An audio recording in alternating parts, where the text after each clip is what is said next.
E nós que estamos agora no mês de junho na série de 1 Tessalonicenses nos cultos matutinos, eu peço que os amados abram a Escritura comigo, primeira carta de Paulo aos irmãos de Tessalônica, no capítulo 1, e eu gostaria que os irmãos prestassem atenção aos 10 primeiros versos. 1 Tessalonicenses, capítulo 1, os 10 primeiros versos. Nós vamos encontrar nesse texto sagrado as marcas de uma verdadeira igreja eleita por Cristo. As marcas de uma verdadeira igreja eleita por Cristo. 1 Tessalonicenses, capítulo 1, de 1 a 10, diz assim a Escritura. Paulo, Silvano, que na verdade é o Silas, e Timóteo, a igreja dos Tessalonicenses em Deus Pai e no Senhor Jesus Cristo, graça e paz a vós outros. Damos sempre graças a Deus por todos vós, mencionando-vos em nossas orações e sem cessar, recordando-nos diante do nosso Deus e Pai, da operosidade da vossa fé, da abnegação do vosso amor e da firmeza da vossa esperança em nosso Senhor Jesus Cristo, reconhecendo, irmãos amados de Deus, a vossa eleição, porque o nosso evangelho não chegou até vós tão somente em palavra, mas, sobretudo, em poder no Espírito Santo e em plena convicção, assim como sabeis ter sido o nosso procedimento entre vós e por amor de vós. Com efeito, vos tornastes imitadores nossos e do Senhor, tendo recebido a palavra, posto que em meio de muita tribulação, com alegria do Espírito Santo, de sorte que vos tornastes um modelo para todos os crentes na Macedônia e na Acaia, porque de vós repercutiu a palavra do Senhor, não só na Macedônia e Acaia, mas também por toda parte se divulgou a vossa fé para com Deus, a tal ponto de não termos necessidade de acrescentar coisa alguma. Pois eles mesmos, no tocante a nós, proclamam que repercussão teve o nosso ingresso no vosso meio e como, deixando os ídolos, vos convertestes a Deus para servirdes o Deus vivo e verdadeiro e para guardardes dos céus o seu Filho, a quem ele ressuscitou dentre os mortos, Jesus, que nos livra da ira vindoura. Que a santa palavra do Senhor nos edifique em nome de Cristo. Meus irmãos, Paulo está aqui iniciando essa carta a irmãos que na segunda viagem missionária ele, juntamente com esse grupo de missionários, o Silvano aqui é o nome romano ou grego de Silas. Então, por isso, a gente fica pensando, quem que é esse mais outro? Não, é o mesmo Silas, de Atos 17, segunda viagem missionária de Paulo. E é interessante que eles foram nessa segunda viagem missionária e eles chegaram até ali as cidades da Macedônia, e a capital da Macedônia era Tessalônica, hoje atualmente na Turquia é chamada de Salônica, e você pode ainda visitar lá, e alguns dizem que ruínas do que seria a igreja, ou quem sabe locais onde o trabalho de Paulo aconteceu, você porventura vai poder encontrar. Mas estavam lá esses irmãos, e eles foram, como sempre, proclamar o evangelho. O esquema de Paulo nunca mudou. Ele ia para uma sinagoga, e ele começava ali a arrazoar pela Escritura, mostrando, olha, sabe aquele Messias do Antigo Testamento? Ele já veio, é o Senhor Jesus. E assim, comparando os textos do Antigo Testamento com a realidade do Evangelho de Jesus, Paulo iria mostrando a graça salvadora em Cristo. Bom, essas coisas sempre, desde o início do cristianismo, não atraíram pessoas convertidas apenas, mas pessoas incrédulas raivosas, perseguindo os pregadores, e não foi diferente. Paulo então teve que fugir, depois de apenas um mês e meio de trabalho naquela cidade. aonde muitos judeus se converteram, onde pagãos se converteram, gregos que abandonaram os seus ídolos. Aliás, Paulo registra isso no início da carta, e por causa dessa perseguição ele abandonou, foi então para outras cidades da Macedônia e chegou na Acaia. Essas províncias, irmãos, talvez os nomes das cidades mais conhecidas que Paulo e a sua equipe foram, Bereia e depois Atenas. Muito bem, ele queria muito voltar. Foi pouco tempo de trabalho. As pessoas, os novos convertidos, tinham dúvidas. Então, ele mandou exatamente a sua equipe, Silvano, o Silas e Timóteo, que fossem visitar. E trouxe como eles estavam. Eles continuavam crentes firmes, eles diziam: nós amamos o apóstolo Paulo, mas muitas perseguições severas estão sobre nós, e temos muitas dúvidas na fé. É por isso que essa carta foi escrita, exatamente para responder a isso. Nessa primeira parte, o que Paulo vai trazer e o que a gente precisa aprender é as marcas de uma verdadeira igreja eleita por Deus. Porque o verso principal desse eixo, dos 10 primeiros versos, é o verso 4. E o verso 4 diz: reconhecendo, irmãos amados de Deus, a vossa eleição. Quais marcas você tem que você foi um eleito de Deus, que a sua conversão é verdadeira? Nos versos 1 a 3 que lemos, Paulo menciona para aqueles irmãos que ele lembrava deles, que ele agradecia a Deus por eles, orava sempre, em todo o tempo, por eles. E aí Paulo lembrava disso através de 3 coisas que marcavam essa eleição dos amados. Primeiro, a operosidade da fé daqueles crentes. Preste atenção nisso. Os irmãos de Tessalônica, eles tinham uma fé verdadeira, porque era uma fé que produziu obras. Era uma fé operosa. Embora, meus amados, nós saibamos que obras não salvam, mas elas indicam, mostram que a pessoa foi salva mesmo. Ela vai querer se desdobrar em servir a Cristo, dentro ou fora da igreja. E Paulo então agradecia a Deus, porque ele lembrava da operosidade da fé dos tessalonicenses. Não era uma fé intelectual. Eles conheceram fatos sobre Jesus, sobre o Evangelho. Não era só isso apenas, mas algo mudou a vida deles. E isso os fez engajar-se no serviço de Deus. Operosidade da vossa fé. A segunda coisa é a abnegação do vosso amor, que Paulo fala nesses 3 primeiros versos. A abnegação do vosso amor. O que isso significa? É interessante que Paulo vai deixar isso claro quando ele fala aos irmãos de Corinto. Isso mesmo. Na segunda carta aos Coríntios, Paulo ele escreve muito tempo depois aqui. Estudiosos acham que a primeira carta para uma igreja foi essa para Tessalônica. E depois é que ele escreveu a carta aos Coríntios. Então, muito tempo depois, lá na segunda carta aos Coríntios, é colocado, Paulo vai mencionar que foram os tessalonicenses que tiveram aquela ideia de começar uma oferta para os cristãos pobres da Judeia. Lembram-se disso? Foram eles que tiveram essa brilhante ideia, esse abnegado amor, ou seja, eles se converteram e demonstraram seu amor se interessando pela necessidade dos outros. Operosidade da fé, abnegação do vosso amor. E em terceiro lugar, a firmeza da esperança que eles tinham no Senhor Jesus.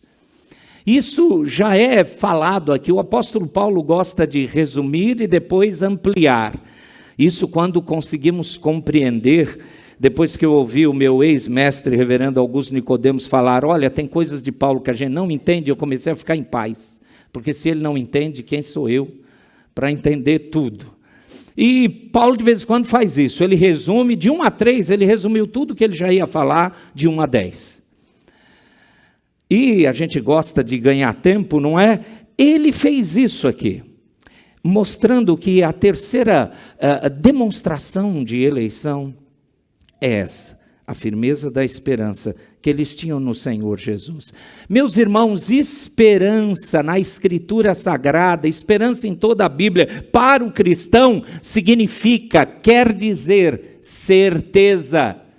Não é uma esperança mundana, a gente espera, né? Quem sabe? Não, não, não. É convicção de certeza. Uma certeza confiante que os fazia aguardar o tempo do cumprimento das promessas de Deus. Paulo se lembrava que mesmo em meio das grandes perseguições e tribulações que aqueles irmãos lá em Tessalônica estavam passando, eles continuavam firmes. Eles não perderam a confiança naquilo que eles ouviram como sendo promessa de Deus. É do Senhor, é palavra do Senhor, nós acreditamos, nós nos agarramos nisso. Paulo então pregou para eles dizendo: se vocês creem no Senhor Jesus Cristo, vocês são justificados dos seus pecados, vocês têm a vida eterna, vocês são herdeiros de Deus e herdeiros do novo céu e nova terra que Deus está trazendo na vinda do seu Filho Jesus Cristo. A esperança deles de participar da vida futura, de participar da eternidade, não estava abalada, apesar das muitas perseguições e sofrimentos que eles estavam passando, e era da parte dos conterrâneos ali da cidade de Tessalônica. Por isso, irmãos, essas são sempre as três coisas que Paulo gosta de destacar. Se você observou as três que estão aí no verso de número 3, você vai poder separar as três palavras especiais para Paulo: fé, esperança e amor. Isso constitui um eleito: fé, esperança e amor. E todas elas produzem um resultado prático. Se revelaram através de atitudes, elas se revelam, aliás, através de atitudes práticas, da parte de pessoas verdadeiramente convertidas. É isso que Paulo está mencionando aqui. Paulo está falando isso porque cristãos precisam de afirmação. Eles precisavam de encorajamento. Eles eram novos na fé, eles estavam sendo perseguidos. Tem vezes que crentes precisam de exortação, mas outras vezes precisam de impulso, de encorajamento. E Paulo está falando num tom como um sorriso nos lábios: como é bom lembrar da operosidade da fé de vocês, como é bom lembrar da firmeza da esperança de vocês, como é bom lembrar do amor abnegado de vocês, irmãos. Sempre quando eu oro por vocês, eu lembro quem vocês são. Eu lembro que vocês são convertidos. Eu lembro que vocês são diferentes. E aí o verso 4 é o centro, onde Paulo diz: reconhecendo, irmãos amados de Deus, a vossa eleição. Meus queridos, Paulo faz a afirmação cheia de significado aqui nesse verso 4. E ele diz assim: sabemos, irmãos amados por Deus, que o Senhor escolheu vocês. E como isso é mencionado, você vai descobrir que dos versos 5 até o verso de número 8, aliás, até o verso de número 10, o final, há atitudes aqui. Atitudes que um eleito faz. Por uma questão de brevidade, eu quero colocar uma pequena introdução desse trecho final, e eu quero citar essas atitudes. Paulo está dizendo aqui, a partir do verso 4, que ele estava convencido de que aqueles irmãos eram eleitos de Deus. Vocês são amados de Deus. E o termo aqui, eleição ou escolhidos, é usado sempre com muita frequência ao longo do Novo Testamento para designar, explicar sobre aqueles que, antes da fundação do mundo, foram escolhidos por Deus para serem salvos mediante a obra gloriosa do Senhor Jesus. Então, o que significa ser um eleito? Sabe o que é interessante? para os Tessalonicenses, na segunda carta, no capítulo 2, verso 13, Paulo resume assim: entretanto, devemos sempre dar graças a Deus por vós, irmãos amados pelo Senhor, porque Deus os escolheu desde o princípio para a salvação, para a santificação do Espírito e fé na verdade. Isso é um eleito. E quando Paulo fala que tinha certeza de que eles eram eleitos, ele vai explicar. Primeiro, vocês foram escolhidos por Deus. Segundo, essa eleição foi antes da fundação do mundo. Isso é, quando nenhuma obra ou mérito havia sido realizada por vocês. Deus já havia escolhido aqueles que Ele queria para a salvação. E isso é assim porque eles são amados do Senhor. Ou seja, o critério de Deus não foi qualquer coisa que Ele viu que a criatura iria fazer. Na verdade, a predestinação não se baseia em presciência, mas se baseia no amor soberano, no amor eletivo do nosso Deus. E por amor, Deus predestinou você, diz o apóstolo Paulo, para aqueles crentes, e eu espero que isso seja para você também. Em terceiro lugar, ele diz, pela santificação do Espírito e fé. É engraçado que é errado você entender que a doutrina da eleição, ela acaba sendo uma desculpa para a pessoa viver relaxadamente, uma vida promíscua de pecado. Tudo bem, eu estou eleito. Não! A Bíblia consistentemente ensina que Deus nos elegeu para sermos santos. Santos e irrepreensíveis perante Ele. Paulo repete isso em Efésios capítulo 1. Por isso que a doutrina da eleição, na verdade, é um encorajamento para que o crente viva uma vida de serviço a Deus. É isso que se baseia a eleição. E as atitudes fruto disso? Então veja o verso 5 comigo.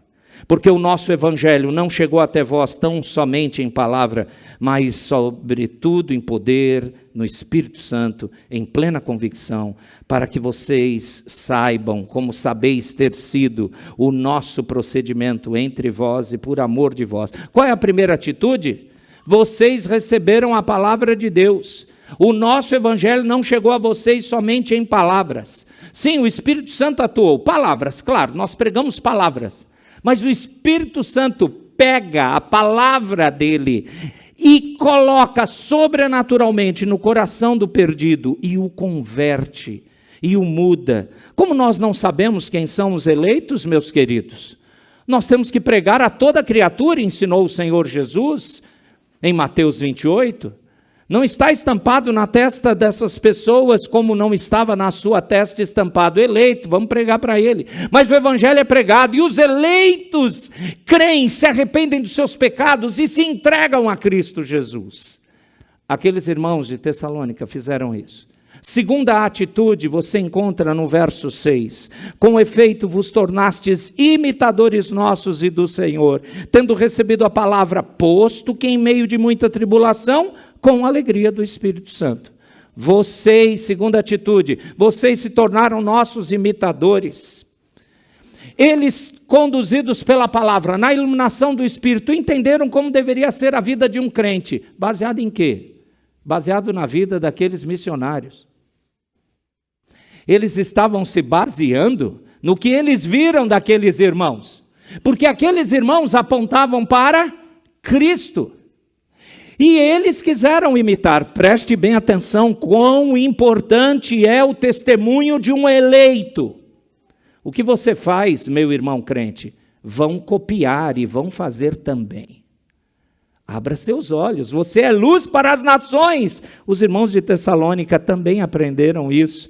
Terceira atitude, ainda dentro desse verso 6, porque vocês receberam essa palavra com muita alegria, mesmo no meio de tantas perseguições. Meus irmãos, eles receberam a palavra com a alegria do Espírito Santo, no meio dos sofrimentos, e nesse sentido, eles se tornaram imitadores de Paulo e dos seus companheiros. Você sabe muito bem como foi a vida missionária de Paulo. a lista das lutas e sofrimento. Aliás, para implantar a igreja de Tessalônica, ele ficou só 1 mês e meio e teve que fugir por conta das perseguições.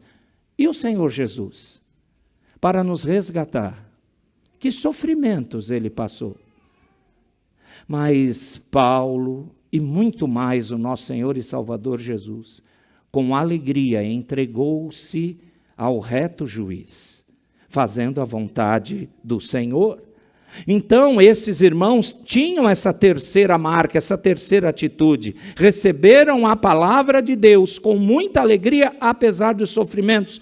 Quarta atitude, versos 7 e 8. De sorte que vos tornastes um modelo para todos os crentes na Macedônia e na Acaia, porque de vós repercutiu a palavra do Senhor, não só na Macedônia e Acaia, mas também por toda parte se divulgou a vossa fé para com Deus, e a tal ponto de não termos necessidade de acrescentar coisa alguma. Os irmãos de imitadores se tornaram modelos. Eles se tornaram exemplo para os outros crentes. Meus queridos, como Paulo diz, não tem mais nada para acrescentar com isso.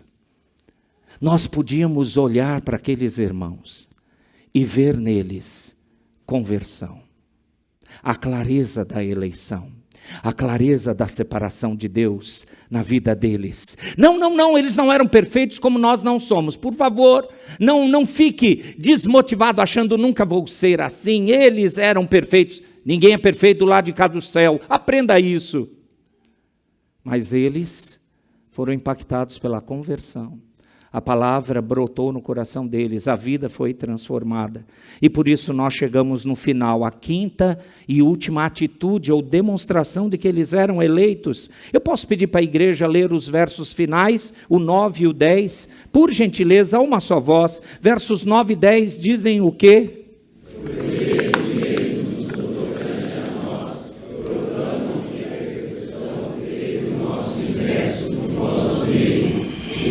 Deixando os ídolos, os convertestes a Deus, para servirmos a Deus vivo e verdadeiro, e para guardarmos dos céus o seu Filho, a quem ele ressuscitou dentre os mortos, Jesus, que nos livra da ira vindoura. Então, em último lugar, Paulo mencionou, isso repercutiu, que a conversão daqueles irmãos foi uma conversão radical.